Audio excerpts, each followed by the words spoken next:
할렐루야. 우리 이 시간에 컨벤션홀에서 또 비전센터 아트홀에서 그리고 베들레헴 성전에서 그리고 이 성전 본당에서 함께 예배드리시는 성도님들, 우리 하나님 앞에 같이 영광의 박수 같이 돌리겠습니다. 할렐루야.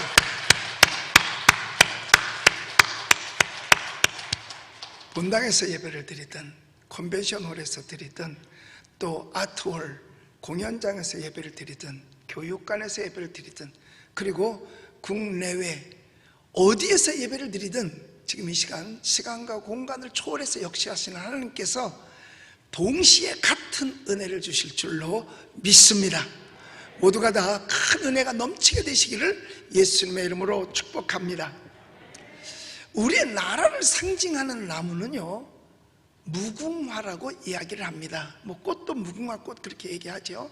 그런데 이스라엘을 상징하는 나무는 뭐냐? 바로 무화과예요. 성경상에도 보면 이스라엘을 상징할 때에 무화과를 비유를 해서 쓰기도 했거든요. 또 우리나라에서는요, 어디서 나냐 하면 이 위에 지방은 거의 없고 남쪽 지방에서 볼 수가 있습니다. 사실 저는요, 어릴 때 무화과나무를 몰랐어요. 그게 성경에만 있는 건 줄 알았지 우리나라에는 없는 줄 알았는데, 제가 신학교 1학년 때예요. 신학교 1학년 때인데 그때 처음 무화과를 봤어요. 그래서 내가 무화과 장사를 나갔잖아. 용산시장에 가니까 그게 아침 일찍 이렇게 상자에 이렇게 무화과 올라오더라고요. 그래서 우리 신학생 몇 사람하고 우리 집사람하고 같이 무화과를 많이 띄어서 어디로 가져갔느냐 하면, 그때 제가 신학생이었으니까 여의도 순복음교회 그 예배 마치고 거긴 예배를 막 5번 6번씩 그때 드렸으니까 나오는 분들에게 제가 이랬어요. 성경에서만 보던 무화과를 지금 맛볼 수 있습니다. 오셔서 무화과 맛을 보시기 바랍니다. 이러면서 막 팔았어요. 뭘 하려고? 신학생들 등록금 내주려고. 그래서 그걸 팔아서 등록금을 마련해 가지고 등록금 못 내는 신학생들을 도와줬습니다. 그때 제가 무화과를 처음 봤었어요. 신기하더라고요. 성경에 있는 게 나와 있으니까 참 신기하더라고요. 그런데 이 무화과 나무는요, 관상수도 아니고 또 제목감으로도 쓸 수가 없어요. 왜냐하면 그 나무가 이쁜 나무가 아니거든요. 그리고 나무도 가늘고 꼬여요. 그러니까 오직 무화과는 목적이 있다면 단 한 가지밖에 없어요. 뭔 줄 아세요? 열매를 얻는 겁니다. 열매가 없으면 그 무화과는 아무 짝에도 쓸 데가 없어요. 사실 땔감으로도 안 돼요. 땔감으로 하려면 좀 굵어서 장작 패듯이 도끼를 패가지고 써야 쓸 게 있지요. 그러니까 땔감조차의 가치도 없는 거예요. 불쏘시개 정도는 할까? 그런데 이 성경에서 무화과 나무로 비유를 삼아서 말씀하신 곳이, 우리에게 교훈을 주는 곳이 두 곳이 있습니다. 그 중에 하나가 오늘 여러분들이 읽은 누가복음 13장 말씀하고, 또 한 군데가 어디냐 하면 마태복음 21장 18절로 19절이에요 우리 같이 한번 읽어보겠습니다. 시작. 이른 아침에 성으로 들어오실 때에 시장하신지라 길가에서 한 무화과 나무를 보시고 그리로 가서 잎사귀 밖에 아무것도 찾지 못하시고 나무에게 이르시되 이제부터 영원토록 네가 열매를 맺지 못하리라 하시니 무화과 나무가 곧 마른지라. 이렇게 두 곳에 나와 있는 거예요. 그래서 나무를 우리 성도 하나님의 자녀로 비유한 것입니다. 그러니까 무조건 열매가 있어야 된다는 거예요. 오늘 읽은 본문 속에서도 열매가 있어야 됨을 강조하고 있고요, 방금 읽은 마태복음 21장에서도요 열매가 있어야 된다는 것을 강조해주고 있잖아요. 예수님께서 이 땅에 오셔가지고 사실 냉대만 받고 살으셨어요. 그러다가 공생을 시작하고 끝 무렵에 이제 십자가를 질 걸 한 주간 정도 남겨놓고, 그리고 처음으로 환영을 한번 받아봅니다. 그것도 벳바게에 가서 제자들이 끌고 온 나귀에 타시고 예루살렘 성으로 들어가실 때에, 그때 사람들이 자기 겉옷을 벗어서 길바닥에 깔고 종려나무 가지를 흔들면서 호산나 호산나 찬송하리로다 하면서 박수를 치고 환영을 했어요. 그게 예수님 처음 받아본 환영이고 처음이자 마지막 환영식이었었어요. 그런데 이 사람들이 예수님을 그렇게 환영을 했는데 그날 예수님께서 성전에 들어가셔 보니까 성전이 엉망진창이야. 내 집은 만민이 기도하는 집이라고 하셨고 분명히 성전은 하나님의 영이 거하시는 건데 그날 들어보니까 개판이야. 여기저기 돈 바꾸는 자들이 있고 짐승 팔고 목적이 돈에만 꽂혀 있더라고. 그래서 예수님께서 새끼를 꼬아가지고서 그걸로 야단을 치고 다 내어 쫓으셨어요. 그때 예수님께서 그 일을 하시고 그날 성 밖으로 나오셨다가 그 다음날 이른 아침에 예루살렘 성에 또 들어가시는 거예요. 근데 그때는 걸어 들어가셨어요. 그런데 들어가시다가 길가에 있는 한 무화과나무 밑에 서서 무화과나무를 보시고 열매를 찾으셨습니다. 그런데 그 무화과나무가 잎만 무성했지 열매가 하나도 없는 거예요. 그러니까 열매를 얻지 못하신 거죠. 그때 예수님께서 나무를 향하여서 말씀을 하십니다. 나무도 인격적 취급했어요. 내게 너라고 말하셨어요. 이제부터 영원토록 내가 열매를 맺지 못하리라. 세상에 말 떨어지자마자 그 나무가 그냥 뿌리채 그냥 싹 말라버리고 말았어요. 결국 이 얘기는 무슨 얘기냐? 열매 없는 무화과 나무는 아무짝에도 쓸 일이 없게 되고 만다 그 말이에요. 근데 그 무화과를 지금 우리로 비유를 하고 있단 말이죠. 오늘 우리는 여기서 교훈을 얻어야 되는 거예요. 우리의 삶에도요, 열매가 없으면 쓸모없는 인생이 되어버리고 만다는 얘기입니다. 우리 잘 들어야 돼요. 그러므로 이 무화과 나무가 도대체 왜 말랐고 왜 쓸모없는 나무가 되었나 이걸 생각해야죠. 우선 첫째로요, 열매를 찾을 때 열매가 없었어요. 잘 익고 덜 익고 이건 중요한 게 아니에요. 열매가 있었느냐 없었느냐 하는 거죠. 우리도요, 주님이 찾을 때는 성도로서 있어야 될 자리에 있어야 하는 것입니다. 그러니까 무화과 나무에 무화과 열매가 달려 있어야 되는 것처럼 우리도 주님이 찾을 때는 있어야 한다는 겁니다. 이유가 없어요. 학자의 말에 의하면요, 이때는 무화과 열매가 열릴 때가 아니라고 그러더라고. 그게 필요가 없는 거예요. 주님이 원하실 때는 있어야 한다는 겁니다. 그러면 우선 여기서 우리가 깨달을 건 뭐냐? 자기 위치 지켜라, 자기 자리 지켜라, 예배의 자리 지켜라 그 말입니다. 여러분, 하나님의 자녀가 있어야 될 자리는 어딘 줄 아세요? 바로 성전이야. 예배의 자리입니다. 여러분, 예배 자리보다도 귀중한 자리는 없어요. 하나님은 예배하는 자를 찾으신다 그랬어요. 그러니까 어떤 이유나 핑계가 통하지 않는다니까요. 자, 무화과 나무 아직 열매 맺을 때가 아니라고 그래요.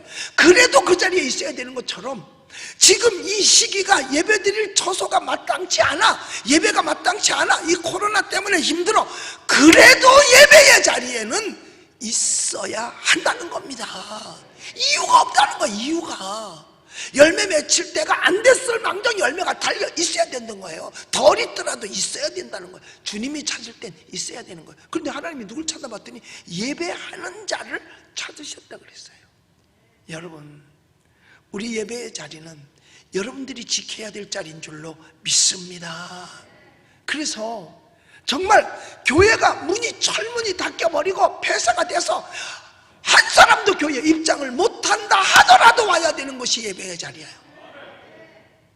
여러분, 우리가 새벽 기도 때마다 또 기도 때마다 틀어주는 그 음악이 나오는 자리가 브라질이거든요. 브라질도 전염병 되니까 예배를 아마 폐쇄시켰었나 봐요. 그러니까 성전에 얼마나 들어가서 예배를 드리고 싶으면 성전 벽을 붙들고 통곡을 하면서 하나님 앞에 기도할까? 그게 열매야. 딴 게 열매가 아니고 그게 열매야요. 그게 열매야. 우리도 이런 마음이 있어요. 코로나 때문에 그건 핑계에 지나지 않는 것입니다. 그건 열매예요. 예수님 찾는 그 자리에 없는 거예요. 여러분, 그동안에 1년 동안에도요, 우리 주일날 예배 패한 적 없어요. 새벽기도 패한 적 없고요, 금요철에 패한 적 없고요, 수요일날 패한 적 없습니다. 올 사람은 다 와요. 그럼 안 오는 건 뭐냐? 핑계죠. 아니 다른 사람은 오는데 못 오는 이유는 뭐겠어요? 핑계잖아. 교회 문이 닫혔어야 못 들어오지. 문이 닫혔어. 지금 내가 분산해서 예배를 다 드려. 베들레헴 성전에서도 드리죠, 컨벤션 센터에서도 드리죠, 아트홀에서도 드리죠. 다 흩어져서 다 하고 있단 말이에요. 본당에서도 하고 있고요. 그러니까 어디에서 해도 정 들어올 데가 없다 그러면 벽이라도 붙들고 기도하면서 예배할 수 있어야 되는 겁니다. 하나님 즉 주님이 찾는 그 자리에 우리 있어야 돼요.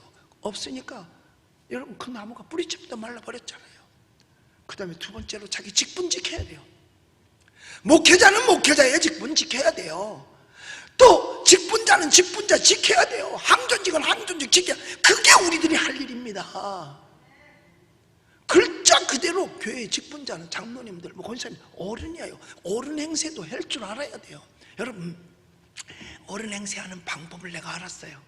어떤 글을 보다 보니까 어른이 어른 노릇하는 방법 중에 하나가 뭔가 봤더니 간단하더라고.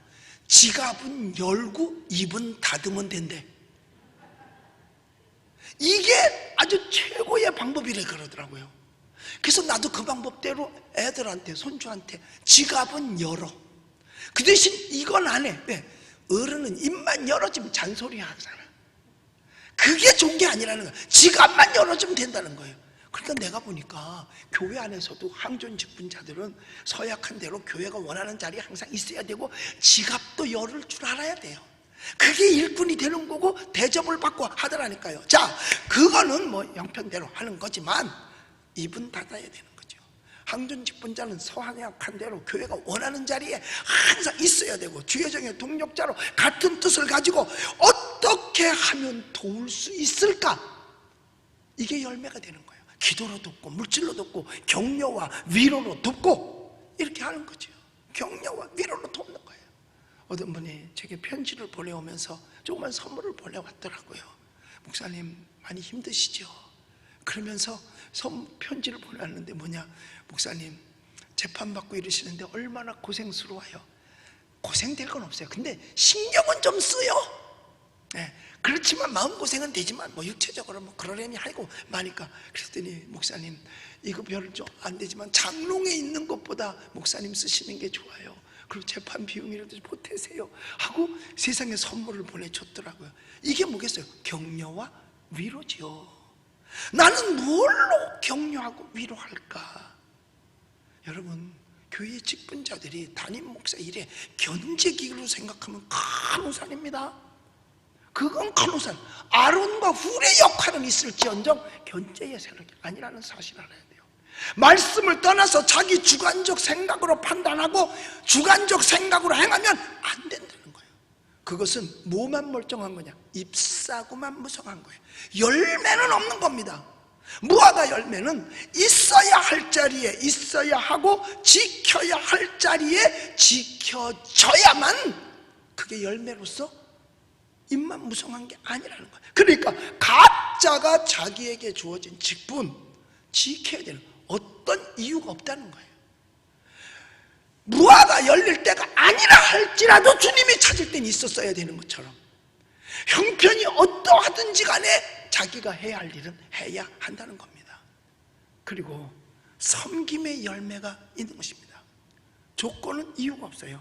주님이 찾는 자리에 그대로 있는 것입니다. 그래서 있을 때 잘 해야 돼요. 있을 때 건강, 돈, 젊음, 지식, 직장, 재능 등등 있을 때 잘하면 돼요. 여러분 아직 다 젊잖아요. 유엔이 발표한 그 젊음과 그 시대를 가지고 평가할 때 유한은요 이렇게 보면 1살부터 17살짜리까지는 미성년자. 그건 맞아요, 미성년. 그런데 18세부터 65세까지를요 청년 시절이래요. 그 청년 시절이래. 이야, 거의 다 청년이네. 네, 다 청년들. 그 다음에 66세부터 79세까지가 뭐냐? 중년이래요. 그리고 80세부터 99세까지가 노년이래요. 그럼 100세 넘으면 그거는 장수 노인이래요. 그러니까 우리가 지금 엄격히 따지면 거의가 다 90% 이상이 청년이고 10% 정도가 중년 정도 되겠죠. 중년이면 뭐 활동 얼마든지 하는 거죠. 그래서 가만히 보니까 나는 청년에서 벗어났더라고. 중년이더라고. 그러니까 이 하나님께서 내게 준 젊음, 그 젊음 있을 때 잘 하자는 거예요. 하나님을 위해서, 교회를 위해서, 나라를 위해서, 가정을 위해서 다 하는 거예요.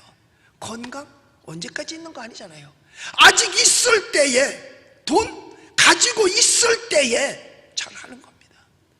나중에요, 그게 자기 거 되는 줄 아세요? 천만의 말씀, 남의 거 돼버리고 말아요. 이번에도 제가 어저께 신문을 보니까 깜짝 놀랐어요. 우리나라 최고 재벌이 세상을 떠나면서 남겨준 것이 약 18조 정도 되더라고요. 그런데 세금이 얼마냐? 11조 9천 몇백억이야. 그러니까 거의 12조 원이 세금이야. 아니 몇 조를 세금을 내야 놀라는 거야 도대체? 세상에 12조가량을 몽땅 다 가지고, 내가 볼 때 앞으로 돈 벌 사람 없을 것 같아요. 그냥 먹고 쓰자. 왜? 다 가져가는데 뭐. 남겨놓을 수가 없는데 뭐. 어느 날 세상 떠나면 다 버는 게 남의 게 돼버리고, 국가 가져가서 잘만 쓰면 괜찮니. 국가 발전을 위해서 잘만 쓰면 되는데, 코로나 때 걸렸다고 너 안 와주는데 쓰면 기껏 내가 벌어서 남 주잖아.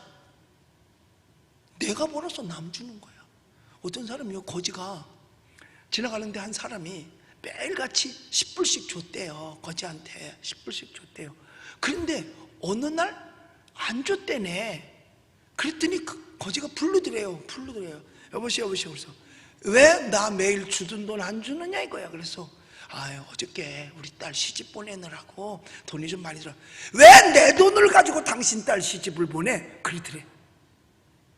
맨날 받다 보니까 그게 자기 돈인 줄로 착각을 했다니까요. 오늘날 이런 것이 얼마나 많은지 모릅니다. 얼마나 많은지 몰라요. 내가 가지고 있을 때 잘해야 돼요. 있을 때 어디를 위해서, 가정을 위하든 교회를 위하든 사회를 위하든 많이 사용하는 겁니다. 나중에 보면 내게 안 된다니까요. 재능도 마찬가지예요. 할 수 있을 때 해야 되고요. 지식도 마찬가지예요. 어느 날 지나가면 깜빡깜빡해진다니까. 내가 할 수 있는 게 뭔가, 이걸 잘 생각. 아내도 남편도 마찬가지예요. 있을 때 잘하세요. 상대가 내게 뭘 해주길 기대하지 말고 내가 상대를 위해서 뭘 할 것인가를 먼저 생각해서 하는 것 자체가 열매가 되는 것입니다. 열매가 되는 거예요. 눈 깜빡할 사이에 늙게 되고, 눈 깜빡할 사이에 재물 다 날아가니까 있을 때 하나님 앞에 영광을 돌리라 그 말이에요. 있을 때 하나님 앞에 영광을 돌리라는 거예요. 우리 파이프 오르간을 그동안 구상길 집사님이 치다가 이제 1월 첫 주부터는 그 세문안 교회로 이제 점프를 했어요. 그동안 우리 교회에서 축복 많이 받았습니다. 왜냐하면 우리 교회에서 미국 유학도 하고 왔지. 우리 교회 와서 또 연세대학교 음대 교수도 갔지.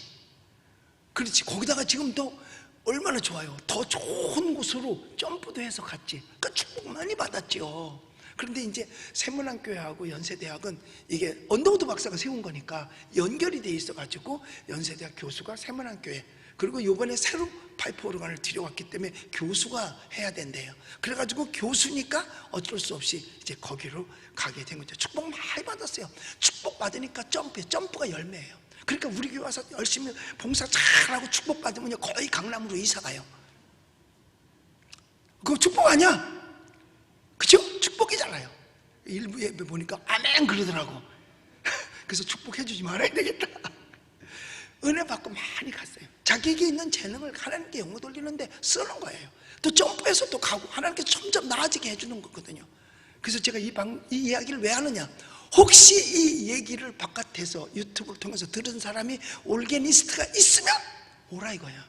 우리 교회 와서 파이프 오르간 하라 이거지. 파이프 오르간, 왜냐면 혼자는 다 못하니까 나누어서 해야 되니까 와서 한 부서 또 맡아서 얼마든지 할 수 있으니까 손 들으세요. 어디 계시든지 제가 가겠습니다. 그리고요, 여러분 그래요. 있을 때 하나님 앞에 영광 돌리는 거예요. 여러분 이것이 열매가 되는 것입니다. 특히 직분자들, 성도들이 주의 종의 걸림돌이 돼서는 안 되는 거예요. 교회의 걸림돌이 돼서는 안 되는 거예요. 가룟 유다나 데마나 아나니아 삽비라 같은 걸림돌들은 열매가 없습니다. 그러니까 열매 없는 무화과 나무는 즉시 뿌리가 말라버렸잖아요. 가룟 유다는 예수님의 걸림돌이었어요. 십자가 못 박고 팔아버렸잖아요. 그러니까 동역자가 배신을 한 거예요. 또한 데마는 사도 바울을 따라다니면서 일을 열심히 사역을 했어요. 봉사도 했습니다. 그런데 바울이 가는 길이 보니까 가난하고 쩌드린 길, 힘든 길만 가는 거예요. 내가 이거 왜 믿음 생활하다가 불신자로 돌아갔다 이거예요. 데마는 세상을 사랑하여 세상으로 갔고 라고 성경은 말하고 있거든요. 그 다음에 아나니아 삽비라는 자기가 가지고 있는 물질 있을 때 쓰면 되는데 그것 가지고 거짓말하고 자기 거도 자기 거로 못 쓰다가 결국은 그날로 뿌리채 말라버렸잖아요. 두 내외가 한꺼번에 가버렸어요. 자기 것도 왜 있어도 못했으니까. 그러니까 그런 것들이 주의 일에 걸림돌이 돼서는 안 되는 거예요. 그러므로 자기 위치 지키고 자리 자기 지키고 예배 자리 지키고 있을 때 여러분들이 아직 건강하고 아직 생명이 있을 때 여러분들 열매가 있는 주님 잘 섬기게 되시기를 예수님의 이름으로 축복합니다. 그 다음엔 나무가 마른 이유, 왜 예수님께서 나무를 마르게 했느냐? 입만 무성했어요. 겉만 번지를 했다 그 말이야. 외식하는 자였었어요. 교만했어요. 속빈 강정이에요. 속빈 강정은 뭐냐? 먹어볼 게 없다는 거죠. 빈 강정은 뭐예요? 소리만 크다는 거예요. 내가 교회를 사랑한다고 했는데 소리만 커. 속빈 강정이야. 겉만 번지를 해.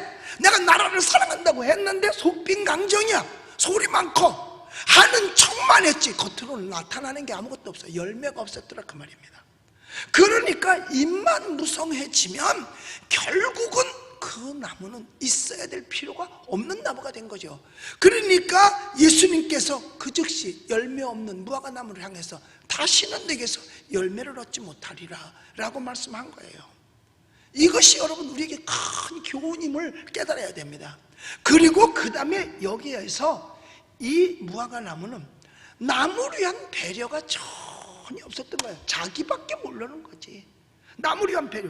이 이스라엘의 무화과 나무는요, 가로수로서 지나가는 행인들이 배가 고프면 그걸 따서 먹을 수 있도록 되어진 게 유대 나라의 무화과 나무예요. 그러니까 예수님께서 예루살렘 성에 들어갈 때 길가에 무화과 나무라 그랬잖아요. 길가 있는 게 뭐예요? 가로수지요. 그러면 지나가는 행인들에게 배려를 해야 될 텐데 이게 없는 거예요. 입만 무성. 그러니까 원하는 자에게 있어서 내어놓아야 할 텐데 내어놓지 못했더라 그 말입니다. 주님이 내게 원하는 게 뭘까? 교회에서 내게 원하는 것은 뭘까? 국가가 내게 원하는 것은 무엇일까? 큰 틀에서 우리는 생각해 봐야 하는 것입니다. 큰 틀에서 생각해야 돼요. 벌레의 눈을 갖지 말고 새의 눈을 가져야 되는 거예요. 맨날 쫌팽이가지고 이런 거 가지고 그래가지고는 발전 못해요. 몰라. 자기는 할지 몰라. 자기 사업도 할지 몰라. 그러나 큰 일은 못한다 그 말이에요. 벌레 눈과 새의 눈은 달라요. 벌레는 자기 앞에 있는 잎사과밖에 볼 줄 몰라. 발등에 떨어진 불 위에는 볼 줄 모른다니까요. 그러나 새는 높이 서서 멀리를 내다보잖아요. 멀리를 내다봐. 새는 끝까지 내다봅니다. 그러니까 바로 새는 큰 틀에서 볼 줄 알고 벌레는 작은 틀에서밖에 볼 수 없는 거예요. 교회를 사랑하는 마음도 큰 틀에서 멀리 바라봐야 되고 국가를 사랑하는 마음도 큰 틀에서 멀리 바라봐야 돼요. 그러니까 시간과 공간을 초월해서 역사하시는 우리 하나님을 바라보고 큰 틀에서 나가야 돼요. 분명히 코로나가 언젠가는 종식될 거 아니겠어요? 언제까지 가겠어요? 좀 오래 간다 하더라도 다른 나라는 백신들이 다 준비돼서 벌써 맞기, 심지어는 벵글라데시까지도 백신이 준비돼서 놓고 있어요. 벵글라데시는요 진짜 가난한 나라입니다. 치료약보다 급한 게 여러분 하얀 고무신이에요. 하얀 고무신 알지? 하얀 고무신이라니까. 그걸 다 심겨야 되는데 치료약은 걸린 사람한테 하는 거니까 그게 문제가 아니라 아예 안 걸리게 하는 게 더 큰 중요한 거잖아요. 근데 우린 지금 하나도 보장이 안 돼 있어요. 그리고 더군다나 여러분 앞으로 분명히 우리는 이것이 끝나는가 동시에 구름대처럼 몰려올 하나님의 자녀들을 바라보고 더 큰 꿈과 계획을 가지고 우리는 40주년을 향하여 가야 할 줄로 믿습니다. 40이라는 것은 굉장히 중요한 사건들이 많아요. 이스라엘 백성들이 광야에서 40년 딱 지나니까 가나안에 들어가서 축복의 생활을 했잖아요. 40년은 참 중요한 겁니다. 모세가 40년 동안 광야에 있다가 40년 지난 다음에 애굽의 지도자로서 애굽에 가서 자기 백성을 꺼내 내려오잖아요. 40년 만에. 여러분, 우리도 큰 꿈을 가지고 앞으로 원금각처에서 구름대처럼 몰려올 것을 바라볼 수 있는 저와 여러분들이 되시기를 예수님의 이름으로 축복합니다. 그리고 국가도 마찬가지. 이런 엉터리 방역 체계로 국민을 힘들게 해서는 안 되는 거죠. 아니, 한쪽은 막고 한쪽은 열어놓으면 그게 무슨 방역이 되겠어요? 사실 1단계, 2단계, 뭐 2.5단계 가도요, 바깥에는 달라진 게 아무것도 없어요. 생활하는데 달라진 거 거의 없습니다. 뭐만 조여왔느냐? 교회만 조여왔어요. 지금도 교회를 조여요. 세상에 교회에다 전화해가지고 교회 직원들 다 가서 코로나 검사 받으래. 계속해서 와요. 계속해서. 교회만 가지고는 백화점 직원들 다 가서 하라고 그래야죠. 여러분, 백화점은 내내 하루 종일 열려 있어요. 거긴 열어놓고 예배당은 닫고, 그러면 거기 다니는 사람도 교회에 올 수 있잖아. 교회 온 사람도 거기 갈 수 있잖아. 이런 엉터리 과학이 어디 있어요? 다른 데는 열 닫은데 하나도 없고, 지하철 지맘대로 아직도 타요. 2.5단계 달라지는 거 바깥에는 아무것도 없어요. 음식점 다 해요. 이런 엉터리 방역으로 교회만 가지고서 조금만 백화점도 며칠 전에도 신세계인가 그냥 확진자 생겼대요. 그러면 문 닫아야지. 2주간 동안 한다고 소독약 뿌리고 그 다음날 또 해? 다 해요. 다 해. 그런데 교회는 돌아다니다가 왔다가 간 사람이 확진자만 생겨도 교회 발이 돼가지고 다 문 닫게 만들고 2주씩 문 닫게 만들고, 이런 엉터리 방역 체계로 국민을 힘들게 할 게 아니죠.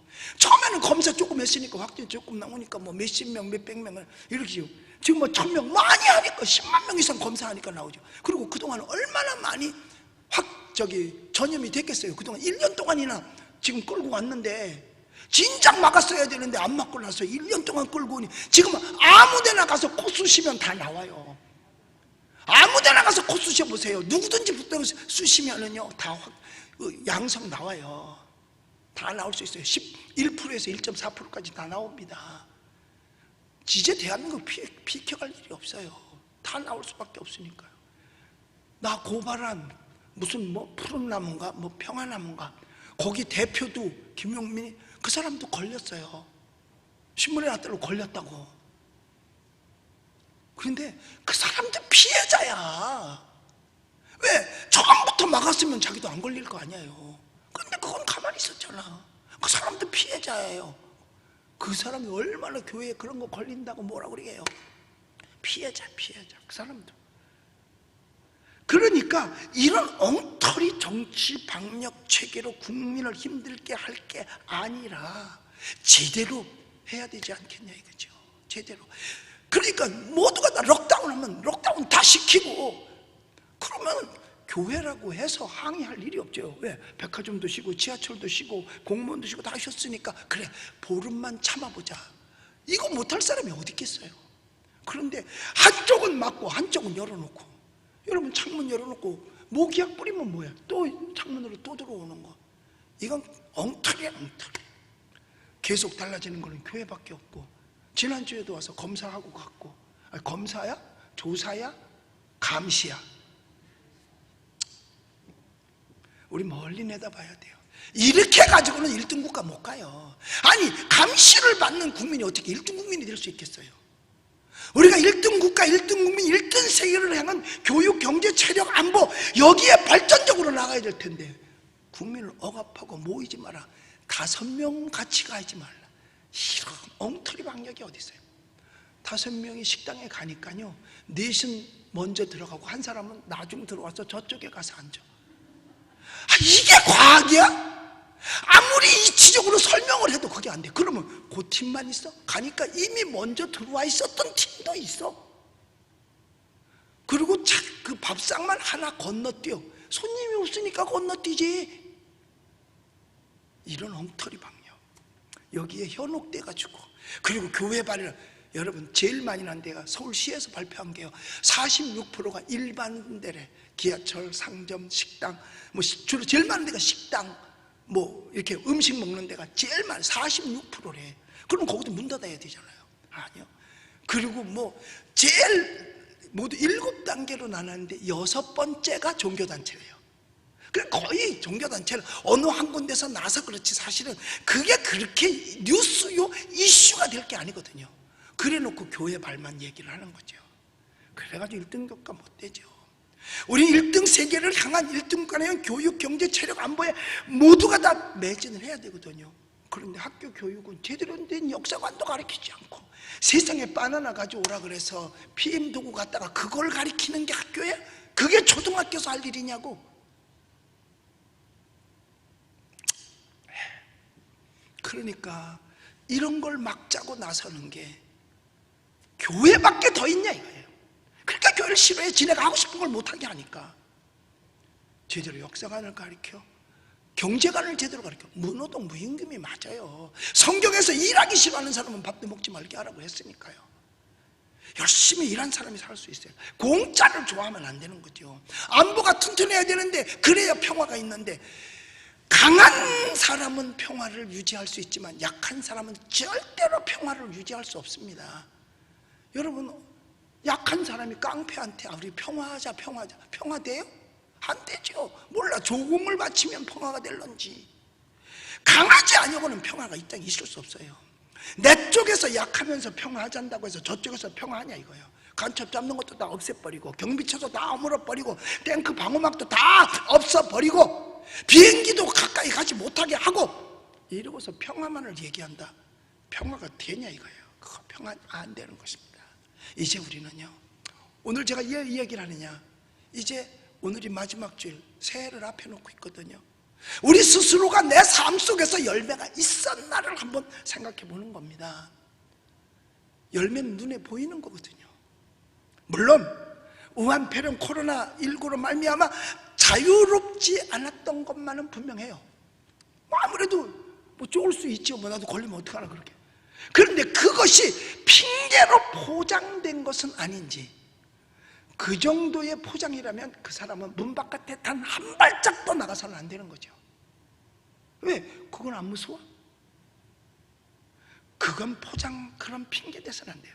내가 그렇다면 그런 일이 있었다 하더라도 나는 얼마나 물질로 봉사하면서 열매를 맺었는지, 나는 얼마만큼 오래 살면서 사랑을 실천했는지, 주의 종에게 어떤 방법으로 협력을 하면서 열매가 있었는지, 또 교회 안에서 각자에게 맡은 그 자리에서 얼마만큼의 열매가 있었는지.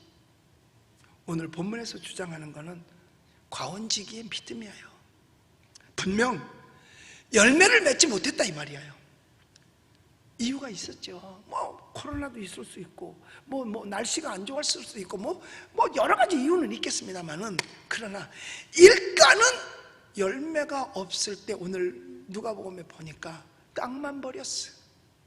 딴 걸 심었더라면 그래도 채소라도 건져 먹었을 텐데 말이에요. 결국은 헛수고만 했다는 거예요. 헛수고. 그래서 이 과원지기가 뭐라 그러냐, 주인을 향해서 하나님께 말하는 거야. 하나님, 한 해만 우리 더 두고 봅시다. 한 해만 참아봅시다. 그래도 안 되면 그 다음에 찍어버리니까, 그래서 뗄라면 쓰든지 한 해만 더 두고 보자는 거예요. 오늘 우리는 이걸 잘 생각해야 돼요. 우리는 분명히 올해를 또 넘깁니다. 내가 열매가 있든 없었든 올해를 또 넘겨요. 그런데 우리가 열매가 있었는가를 다시 한번 가슴에서 깊이 생각해 보고, 주님께서 우리에게 그래 한 해 더 주지, 그래 2021년에는 그래 아름다운 열매를 맺어보자 하는 그러한 마음의 각오가 여러분들이 있게 되시기를 주님의 이름으로 축복합니다. 안 되면 그때 찍어버려도 늦지 않다는 것이 과원지기의 믿음이에요. 우리 예수님 믿으시면 아멘 하십시다. 나는 올 한 해 동안 열매가 있었는가?